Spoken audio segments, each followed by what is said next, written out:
I do like the idea that human society is putting all of their eggs in the Starfleet basket, and like in a way that resources are maybe being taken away from the freighters and stuff like that, because they're trying to build this fleets of starships that are going to go out there and be the new cutting edge aspect of how humanity is.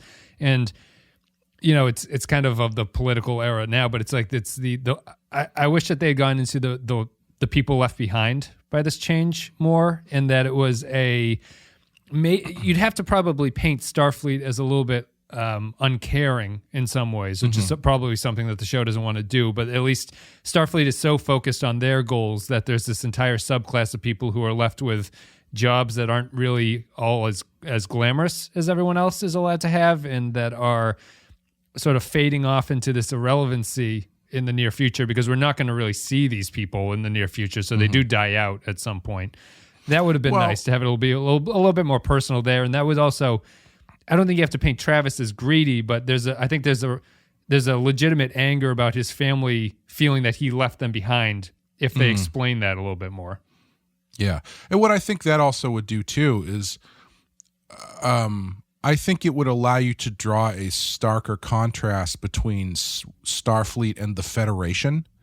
Because I don't think it's a problem to paint Starfleet in that light, because Starfleet in and of itself is a military exploratory operation. Yeah. The Federation, on the other hand, is the thing that has the values. Yeah. The Federation guides Starfleet's values, and the Federation doesn't exist yet. And I think ascribing too many of those values to be interchangeable with the Federation and Starfleet is kind of cuts you off from interesting story avenues, and also kind of is like, puts you into this weird position where it's like the military is always right kind of thing. Yeah. Which is not what they're about. Yeah. Yeah.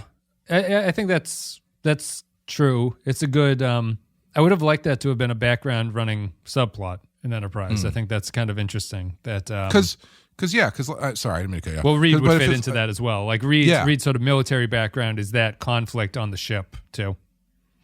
Yeah, and like the show is about the formation of the Federation, and it's in theory, Enterprise is about driving towards the creation of the Federation and why the Federation is necessary. And one of the ways you can show that is by Starfleet maybe not always going the way that the Federation would, and realizing why that's not the right way to go. Not entirely dissimilar to what we talked about in Discovery, where it's like, if it's about the creation of the Federation or the recreation of the Federation, show why that's important and how things need to change in order for that to be a thing. Right. Yeah. Yeah. I definitely would have liked that. It's tough to. It's not really a criticism of this show, because I think that that's such a big idea that's probably deserving of a backgrounding subplot that's going on. Yeah. If they were to focus on Mayweather more, I think that he's the character to focus on that. It would also pairs him against Reed more naturally, and that they are kind of in. The show could have written them as two opposite perspectives of that problem, which is that Reed comes from the military background, which is not particularly. Doesn't value Federation values. It values a kind of protectionist ideology, or like a sort of like, we're here to get the job done, as opposed to a value underpinning it in terms of exploration. But it also would have given Mayweather a different perspective, because he would have gone into Starfleet and left that mentality behind, and it's a little bit of a foil to each other there.